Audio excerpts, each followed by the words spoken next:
Hey, welcome back to Breaking the Timeline. I'm generally so glad you are here, and I say that every episode, but I mean it every single time. This little corner of internet is one of those things in my life I'm building in real time, alongside everything else. And the fact that you keep showing up for it means more than you actually know. So let's start today's session the same way we usually do, with a little update and heart to heart. Now, before I get started, let me just set the scene for you, because I think context matters here. And honestly, there is why context matters here. And also, honestly, this is why I love sitting here with you every single week, because I got to be a real person with you rather than just showing up with a polished version of things. Right now, I am generally in one of those seasons where the plate is not just full, it's overflowing onto the table and onto the floor as well. And I know some of you are nodding already because you are in the exact same place. Okay, I see you. So the biggest thing weighing on me right now is my dissertation. My master's dissertation is due in the first part of May. And before you say anything, yes, I know that sounds like it's close, because it is close. And here's the thing. A real wall with it recently that I really didn't see coming. So I had my whole study planned out. I was excited about it. I had a methodology in place and the idealistic result of turning this study into a potentially new initiative, which I could have in my university and also other universities, which they could potentially adopt. But unfortunately, things didn't go to plan. The participants we had managed to recruit, unfortunately, had to drop out. So this meant the empirical study, which I was super excited in doing, had now turned into a secondary study, using existing research as case studies to explore my topic. And that also meant going back to square one, changing the whole direction. And I want to be honest with you,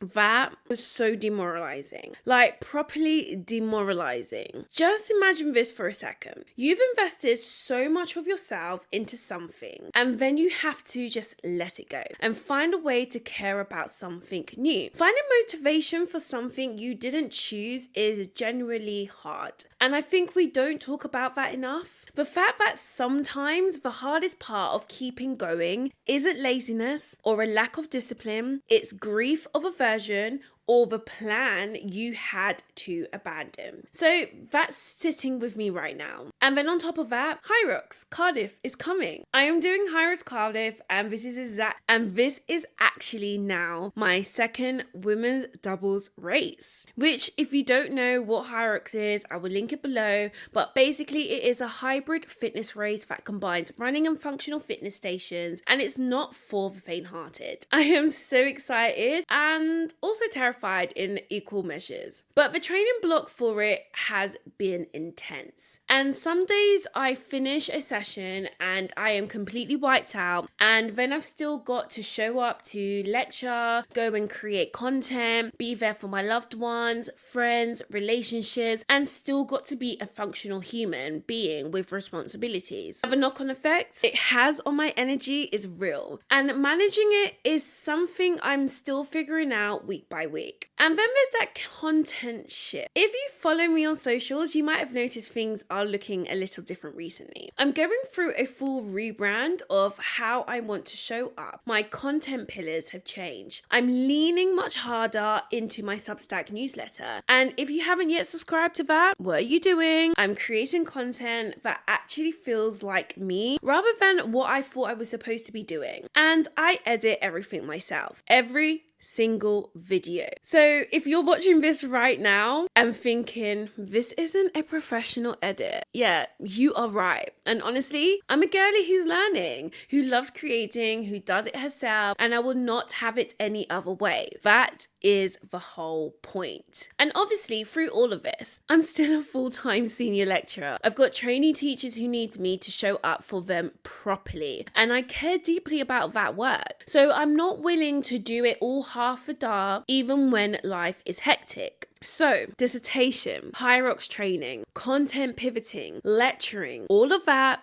at once, demanding something from me. And here's the thing. I actually spoke to a friend recently about this who said something that really stuck with me. They said, I feel like I've got so much I want to do, but I don't even know where to start. So I'm just kind of frozen. And I thought, yes, that is exactly it. That's the thing nobody really talks about. It's not always that people are lazy or unorganized. Sometimes you just have so much going on that decision fatigue sets in and doing nothing starts to feel easier than doing something wrong. And I see this so much when I look at the conversations happening online, in the comments, in DMs, from people in this community. Young professionals, early career women especially, who are juggling their job, their side project, their personal development goals, their health, their relationships, and feeling like they are failing all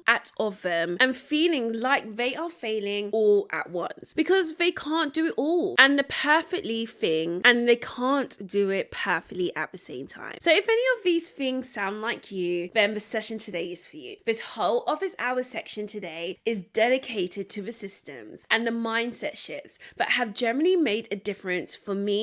And it's not going to be that aesthetic productivity content you see on Pinterest, okay? But the real stuff. The messy, evolving, actually works in my real life stuff. And that's what I'm going to show you today. Okay, I think it's time we open up our doors to today's office hours and get to work. Team. But what I want to say before we actually get into the actual systems, most productivity advice falls into one of two camps. Either it's toxic hustle culture dressed up in motivational quotes, and I'm talking about that. Wake up at 5 a.m, grind every hour, sleep is for the week. Or it's this so perfectly structured and color-coded and rigid that the moment real life shows up and messes up with a plan, you are feeling like a failure. Neither of these work for a full character. And when I say full character, I mean someone who is living a full multi-dimensional life. Someone who has a career, they care about things they are building on the side, a body that they want to look after, relationships that they want to invest in, and actual hobbies and interests that bring them joy. Now, if that's you, and I'm guessing it is, because you are here, and the systems you need are ones that support all of that, not ones that make you feel like you are constantly failing to keep up with your own schedule. So today, I'm going to walk you through the 4 systems or tools that are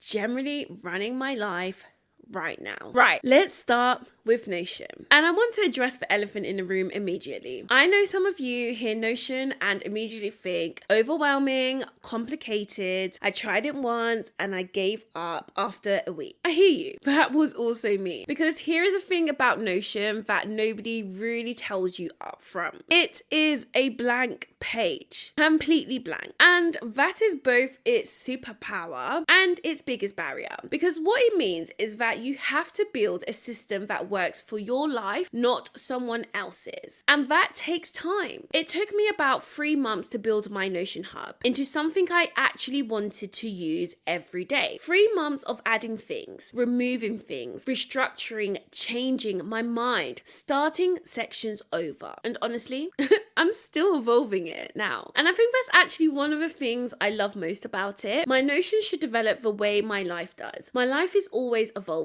I'm always changing, growing, adding new things, letting go of old things. So my Notion should do the same. It should work for me, not just for me. It shouldn't be this rigid system that I feel like I have to fit myself into. It should be a living document that reflects who I really am and what I'm currently building. So what does my Notion actually look like? I use it as a digital dashboard, like a command center for my whole life. I've got sections for my weekly priorities, my content plan across all my platforms, my dissertation notes, my podcast planning, my coaching work, and I've actually got a brain dump section, which is honestly one of the most important parts of the whole thing. Because I am a person who has thoughts at 11 p.m. that I absolutely cannot lose. And instead of just letting them disappear or scattering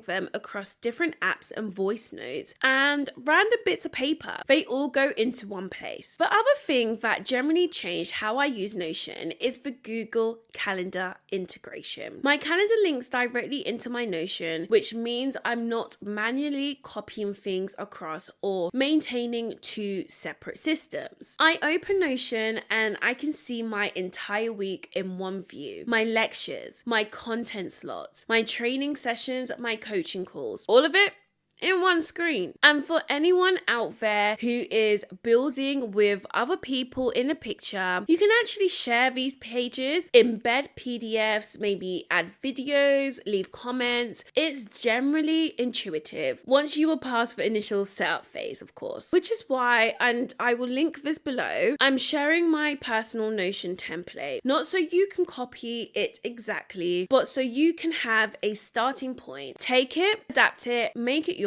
because starting from a blank page is the hardest part and you don't have to do that. Now, I specifically want to speak to my ADHD community here for a second, because I know Notion can feel like sensory overload when you first open it. The blankness, the infinite possibilities, the fact that you have to make every single decision yourself, it can be generally overwhelming. So if that's you, please start with a template. Someone else's structure gives your brain a framework to work with, and then you can adjust from there. You do not have to build from zero to make it feel like it's truly yours. Okay, the next system I want to talk about today is time blocking. I have a lot of thoughts about this, and I want to be really honest with you because I think most of the advice out there about time blocking is actually setting people up to feel bad about themselves. So yes, I time block, but not rigidly. And here's why. A bad time blocking day for me looks like one of two things. The first is where I've set a time block and the task I've assigned to it was just too much for the window. So I've said, okay, I'm doing content for 1 hour,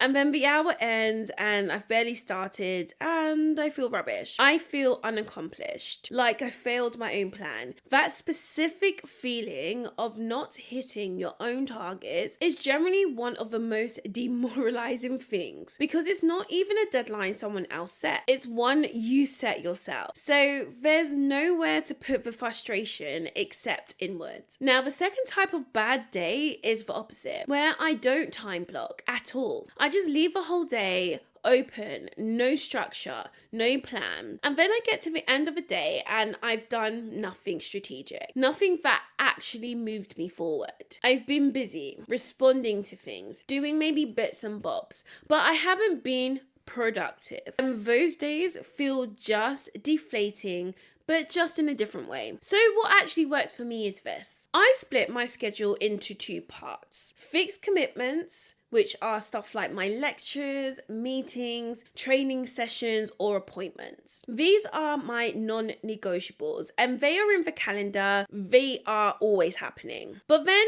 everything else, and that's the other side, is going to be stuff like my content creation, dissertation writing, business admin, planning. I give those a rough time window rather than a strict slot. I might say this afternoon is for content rather than content from 2 p.m. to 3 p.m. exactly. Because the reality of being a creative, emotionally intelligent, a multi-passionate person is that your energy is not the same every day. Some days I sit down to create and I have absolutely nothing. My brain is tired. I'm not feeling it. And forcing it just produces stuff I'm going to delete anyway. But then there are days, and you know those days, where I wake up and I am on. I've got ideas, I've got energy, I'm a full creative flow state, and I could do this for hours. On those days, I lean all the way in on that side. I'll take the whole afternoon if I need to, because that's when the good stuff happens. Now, the key is working with your energy rather than against it. Too much structure kills creativity and makes consistency feel like a punishment. You need to know the difference between the things in your life that need strict timing and the things that need space to breathe. Right, the next one is a classic framework, and I want to walk through exactly how I use it in my actual life right now, because I think when people explain it in theory, it sounds great, but then you're not sure how to actually apply it to specific chaos. You are living. So, the Eisenhower Matrix. And I'll link below an article which really breaks down this process, but basically it divides everything on your to-do list into 4 categories. You got important and important but not urgent but not important, and neither. Now, let me give you my real examples from right now. So let's start off with important and urgent. For me right now, this is marking. I have student work that needs to be graded and returned. That is both important because that is a deadline and real people are waiting on me. That gets my focus, non-negotiable, I'm not flexible, and that isn't either. Now, the other side is important but not urgent. This is my content. Creating content is generally important to me. It's how I connect with you in this community and how I build that full character movement. How I show up for the people who need to hear what I have to say. But is it urgent? No.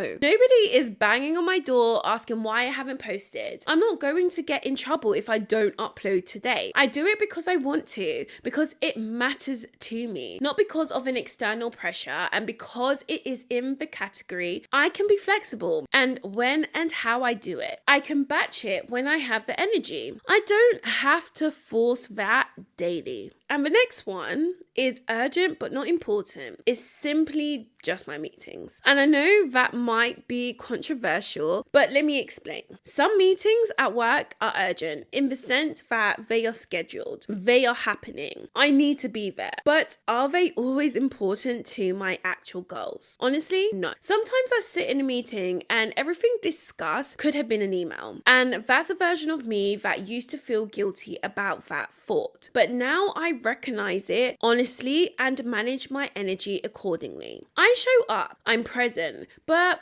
I'm not giving my peak creative hours to something that isn't moving my own needle. And the final one is delegation. And this is where I want to talk about AI for a second, because I use it like as my personal assistant of my life. Now I'm going to use example like emails. And let me be honest, I do not love writing emails. I need it for my job. I need it to communicate professionally. But my emotional investment in the craft of an email is very low. So I delegate that to AI.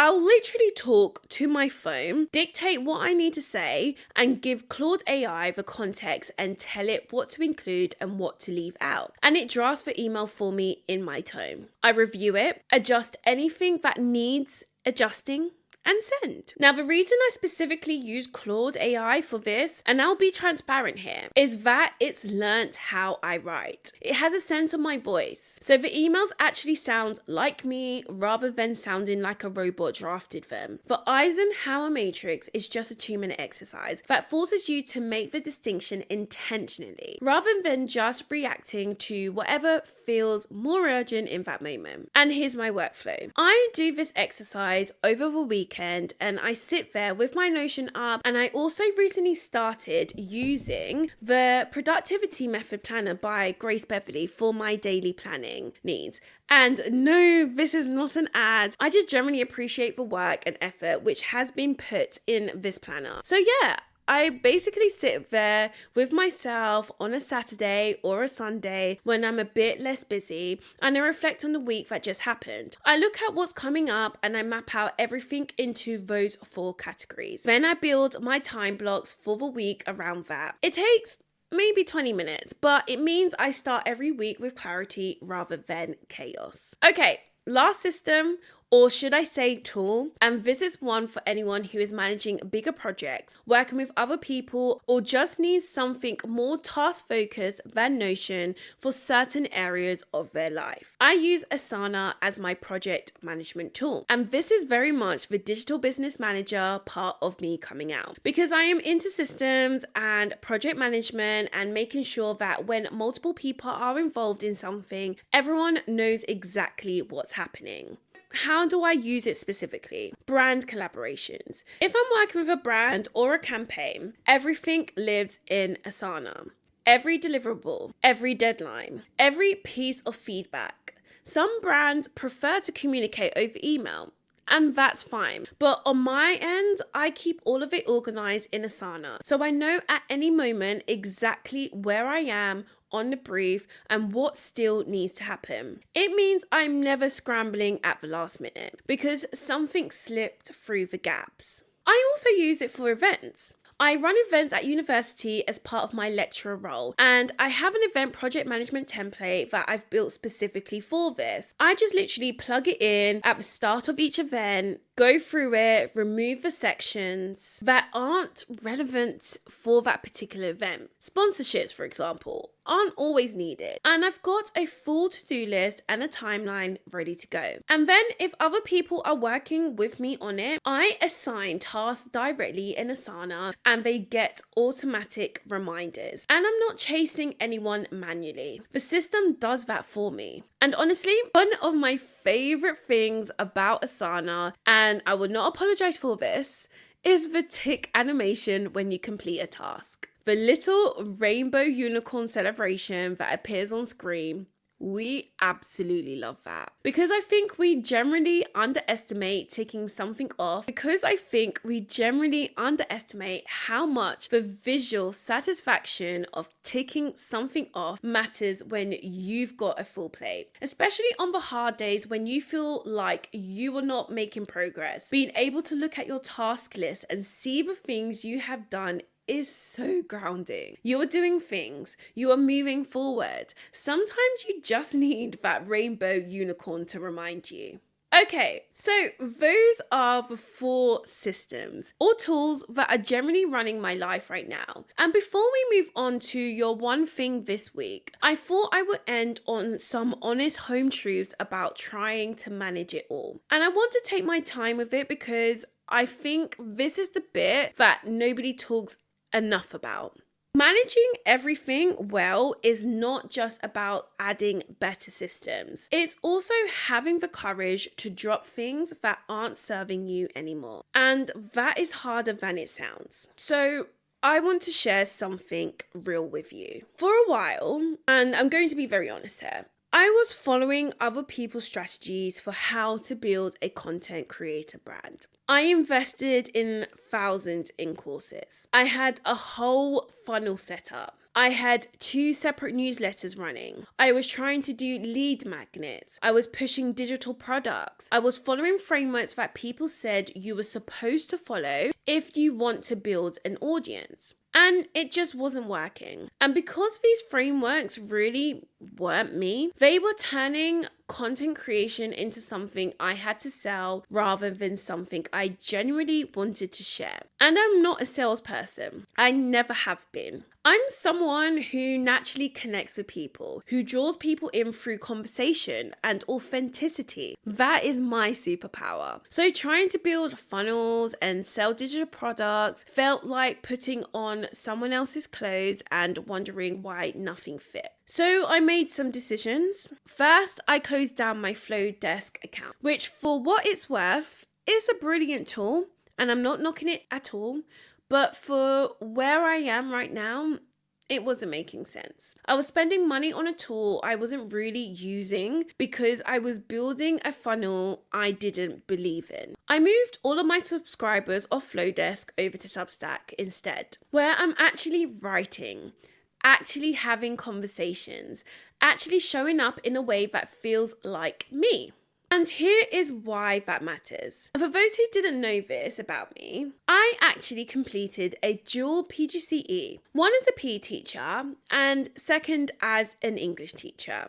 I actually love writing. I used to write poetry when I was younger. I had poems published, and somewhere along the way of trying to follow the right strategy for growing an audience, I had completely stopped leaning into one of my genuine strengths.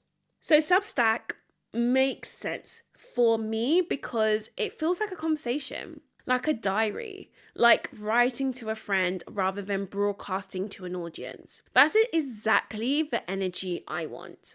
I also stopped trying to push digital products for the sake of having something to sell. Now, I have some digital products that exist and are available, and that's fine. But I don't want to be known as a digital product creator. I want to be known as a creator and businesswoman. Full stop. Someone who makes things that are worth consuming. And if something comes out of that, a product my audience actually asks for, a course that makes genuine sense, then great. But I'm not going to force it just because the strategy says you should have something to sell.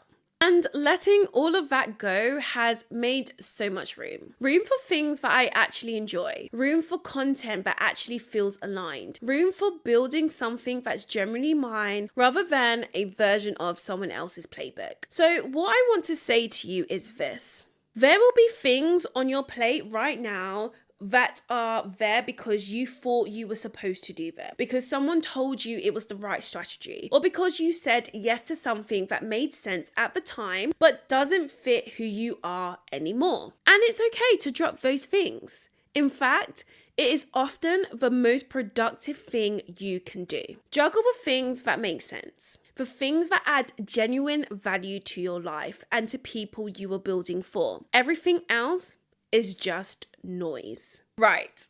I think it's time we close the doors to our office hours for today and get started with our one thing this week. And I want you to actually do this one, not save it for later, not screenshot it and forget about it.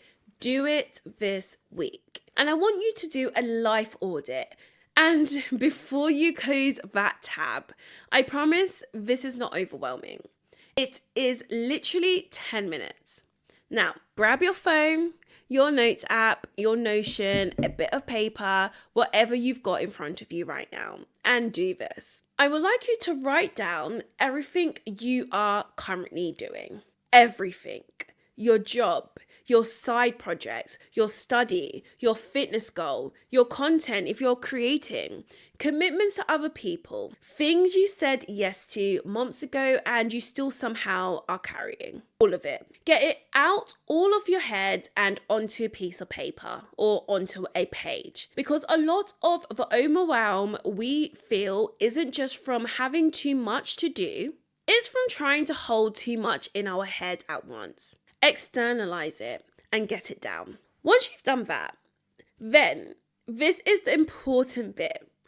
Go through that list and next to each thing, ask yourself one question. Is this currently serving who I am becoming? Not who I was 6 months ago when I said yes to it, not who someone else thinks I should be. The person I am actively, intentionally becoming right now. Is this the thing on the list serving her? Some things will be a clear yes. Keep those things. Some things will be a clear no. They made sense once, they don't anymore. They are the things which are taking up your space and energy, and that belongs somewhere else. Now, some things will be a yes, but not like this. They matter, but the way you are doing them isn't working and needs a rethink. And then, when you've done your list, I need you to drop one thing. One thing that is not serving your current season. And you are going to delegate it, delay it, or just make the decision that it doesn't need to happen right now. Because